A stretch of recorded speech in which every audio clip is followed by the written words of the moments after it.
Welcome, my friends, to a very interesting saga in my life. I'm 30 years old, and I'm getting a vasectomy.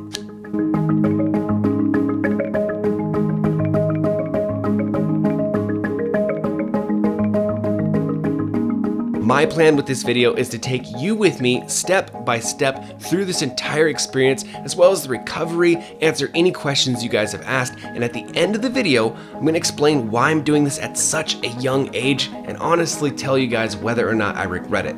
So without further ado, let's jump into the morning of the vasectomy.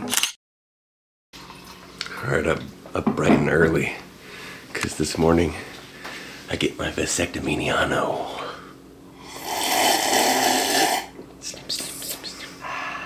Yeah, so it is the morning of the 20th, and we're in San Diego, which is about 5.5 hours away from where we're currently staying at in Arizona, because this is where my vasectomy doctor is. The only thing that I'm not stoked about with this is that I won't be able to work out for, I don't know, 2 to 4 weeks, which seems like a very long time for me. So I'm up very bright and early so that I can get one final leg day in before I have to take a couple weeks off.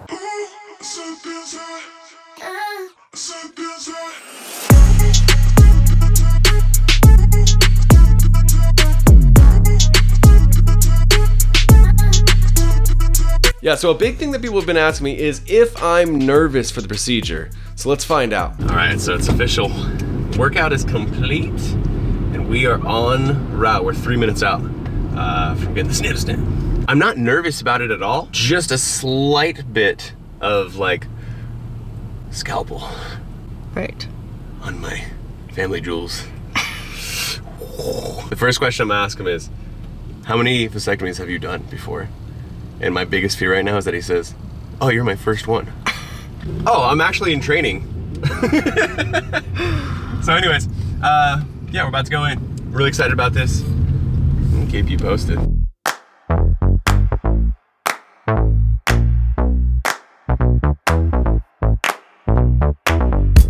All right, now we're naked, gowned up, and I'm led into a room where they're playing the most terribly chosen Hawaiian music. Not kidding you. In the middle of the room is this absolutely massive table laid out completely flat. They lay me down, isolate my coin purse, and the doctor comes walking in and we get to work. So 20 minutes later, and we're done. So, did it hurt? Yay! Thank you. She said, I'm gonna follow you. Oh. And then in 3 weeks from now, when you post the vasectomy video, I'm gonna be in the comments. So I'm actually literally talking to her right now. You said you'd be in the comments, so I'm looking. Where's the comment? Okay, so dude, there's a guy who went before me. Right? Yeah, I literally was just saying that on my story. Like, oh no, we'll see how it goes, because he's saying it was really bad. This guy comes out, and then his wife or girlfriend or whatever, she's like, how did it go? And he's like, well, it sucked. It was There's terrible. no way around it. And I'm like, oh cool, I'm just over here. Waiting to go. I'm next, dude. He's like, yeah, it sucked. But super simple, super easy. Yeah, so she like set me up, pads everywhere and stuff. Got me like prepped. I asked her a bunch of questions. We were just like laughing away and stuff. And then doctor comes in, and basically like the only pain that you feel is they shoot you with a needle. That's what I was wondering, yeah. Like lidocaine. Nice. So he's like, it's gonna be a stick and a burn. It definitely felt more like a stick, and then someone kicked me in the balls. Ooh. And I was like, ah! After that, nothing. Really, like you can hear things happening. Ooh. If you really wanted to, you can see a reflection off of this. Oh, cool. You didn't do that? And I was like, that's enough of that. I think we'll just let it happen. You can hear like snipping. It's crazy. Wow. She said I was the best patient today out of 12 patients. Wow. And I said, oh, I earned my gold star. She's like, honestly though, like seriously, some people are groaning and screaming and stuff. And I was like, it's not that bad. It really wasn't that bad. Well, you have a really high pain tolerance too. I can tell her that. Yeah. Okay, let's go get your prescription. All right, so yeah, we're gonna go get a prescription. We gotta go get gauze. It's time to eat sushi and just recover for a little bit. Yay. Now it is time to recover. One major part of recovery is having a jock strap, and apparently this is a non-negotiable. You need to have this because it really holds everything into place without putting too much pressure on you. Now the problem was we did not plan ahead, and we didn't read the instructions. So let's rewind to the night before the procedure. We're running all around town, literally trying to find a jock strap anywhere. We went to 2 different stores. So far they didn't have them. Everything is closing. We only have one chance left. We've literally traveled all across town. We've gone to Walmart, Target. Now we are at Dick's Sporting Goods because we're trying to find a jock strap. Because I didn't think about this, but we looked on Reddit and you need one, or it's like bad pain. We have 30 minutes left before Dick's closes. Let's hope I can find a jock strap, bro. Let's go. The doc. The doc is supporting me from the shock. Let's go, dude. This one has a cup in it. Do you need the cup? Are you gonna be kicking me in the balls? We're not playing combat sports. We're not gonna be. All right, let's go. Oh, what? Should I get this one? Put that on in front of the doc. You put this on in front of the doctor. Okay, so crisis averted. Let's go back to where we were and let's chronicle the actual recovery. So day 1, we head back to an Airbnb we've rented so I can take pain pills, ice myself, and literally do nothing, which is actually pretty awesome.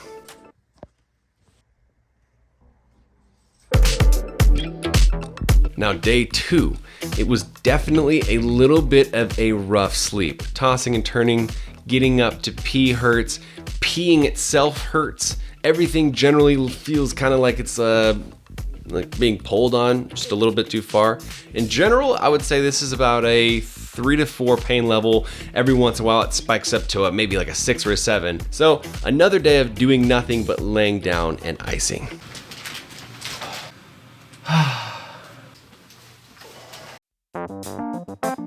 Day number 3. We're definitely starting to recover a bit more now. The pain is somewhere around a 2 to 3 all day, with it sometimes jumping up to around a 4 or 5 if I move wrong or move too quickly. But I can now walk around without it causing any extra pain as long as I walk gingerly. So we head to a coffee shop to get a little bit of work done with my coaching clients, and then we stop for a bit of lunch at a restaurant nearby, and I'm telling you, man, it feels really good to be out of bed.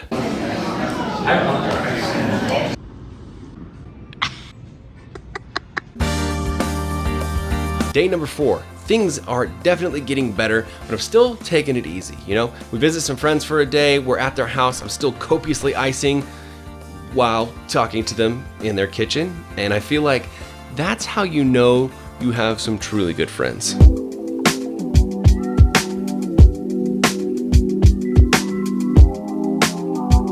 Jumping forward to day number 6, it's all feeling a lot better now. Generally, throughout the entire day, it's somewhere around a 1 to 2 pain level, which is great. Super manageable, not anything to worry about. Things definitely hurt if I sit down too quickly and squish myself.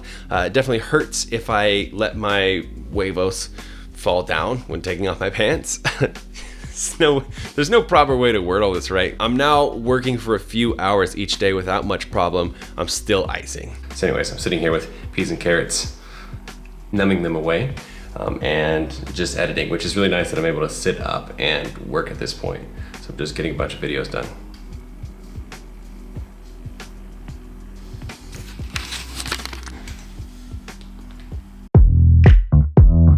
Okay, now we are on day 10. This is the day today that I'm filming this video. I have barely any pain left. The sutures themselves are almost completely closed up. They hurt a little bit every once in a while, but for the most part, I'm not feeling any pain. I definitely have to wait until day 14 before I can head into the gym. And when I do, I have to start really light with a 25% intensity workout. All right, now there was tons of questions when I was posting about this on my Instagram. So let's go through and answer some basic FAQs that a lot of people were asking me. So, have I used the member in question yet? Yes, I did. Did it hurt? No. Was very ginger about everything, but did not hurt at all. And I was pretty scared because on Reddit you read all sorts of horror stories, which don't go on Reddit if you're gonna go get a procedure of any type. People were telling me about all sorts of blood and lingering pain, all that kind of stuff, but none of that for me. What was the price? For me, it was $85 copay because my insurance covered it. I know it can be multiple thousands if you don't have insurance. Now, did I freeze sperm? Yes, I froze 2 batches of it. that are in 2 different locations in America for redundancy. It was $1,000 for 5 years of cryo-freezing storage, and then it'll be $150 a year after that. How easy was it from start to finish? Were there any complications? So yeah, it actually takes about 6 months from start to finish of you telling them that you want to do this, because you have to go through an online course, basically like learning about what it is, understanding, you know, the side effects, the ramifications, the potentials, the consequences. After that, you have to physically go to the doctor's office, which for me was a state over, so I had to drive all the way there just to sign a consent form. And then the actual appointment gets set. But for me, they only had appointments 4 months later. So all of it took quite a bit longer than I thought. I think they do this though to give you plenty of time to really think if you want this procedure or not, instead of doing it impulsively. So how long until everything is clear? Everything's good to go? Everything is fully usable, right? It takes about 3 months or 20 ejaculations before all of the tubes are completely clear. So it definitely won't be 3 months. And finally, would I do it again now that I've gone through the entire procedure? That is an absolute yes. Okay, so now I wanted to save this last part for the end of the video because I want to talk to you about my motivations. Why did I actually do this? Do I have any regrets now that it is done? And basically, what are my thoughts on the entire process? Now, firstly, I want to mention that the entire reason I'm sharing all of this so openly and transparently is because I want to change the stigma about this. I've already had so much pushback from people telling me this is a bad choice, telling me that I'm dumb. I accept all of that because I want to share my experience to hopefully change the idea and the stigma against not doing this, right? From my perspective, it definitely seems like there's 2 main themes going on when I'm talking about this stigma. One is that if you get a vasectomy, you're losing your manlyhood. Like a lot of people have already made that joke, and I've heard that my entire life, where people will make fun of somebody because they got a vasectomy.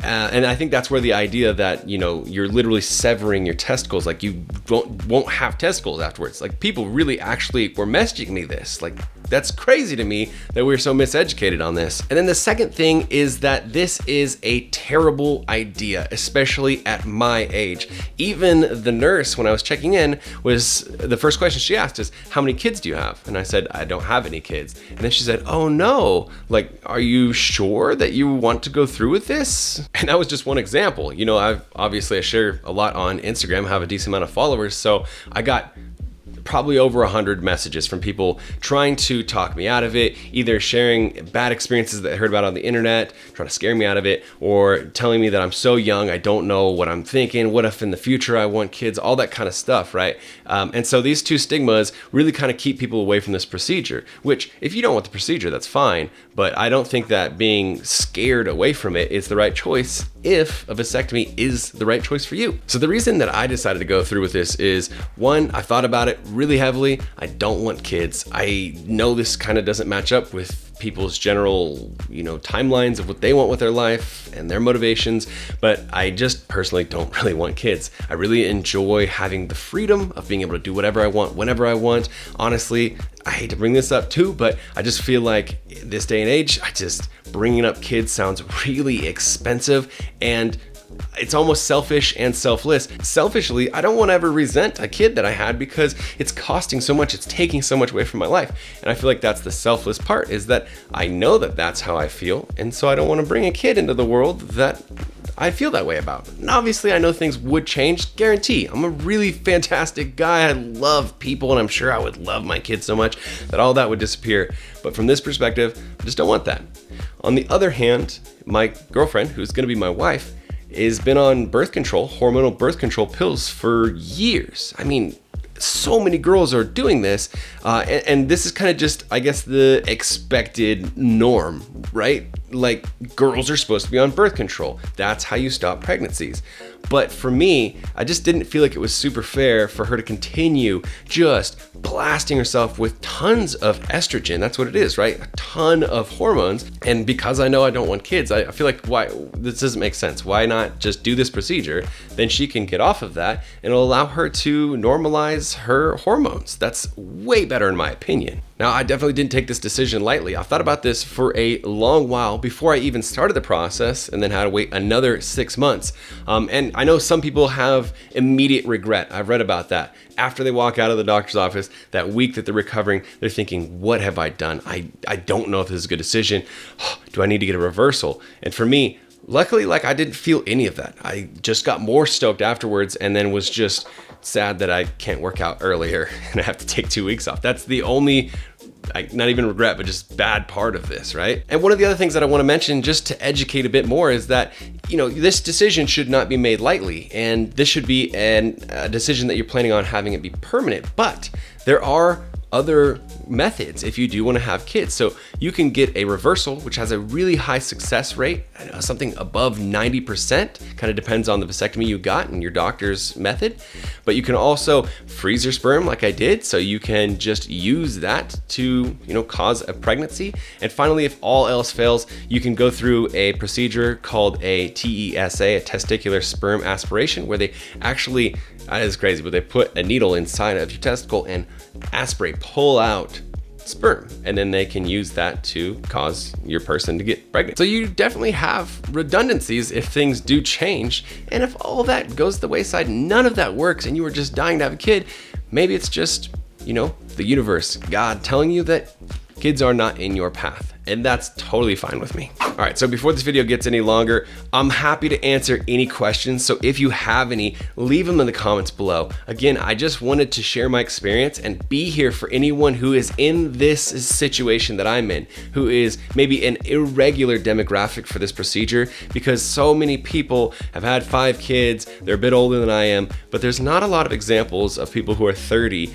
who have no kids and who want to go through this procedure. So I wanted to be able to be here because I couldn't find anybody when I was looking at this. If you're here from the YouTube search page and you're not subscribed to my channel, come subscribe. My name is Brian Turner. I cover all things fitness, food. Sometimes I share, you know, very transparent topics like this to help other people, inspire people. I think you'll really enjoy my channel, so please do it if you want to. And if you enjoyed the video, thought it was useful, it helps a ton if you just drop a like, and even more if you drop a comment with questions or feedback, or just saying thanks for the video. So I do appreciate that. So that, my friends, is the end of the video. So I hope you enjoyed it, and I'll see you in the next one.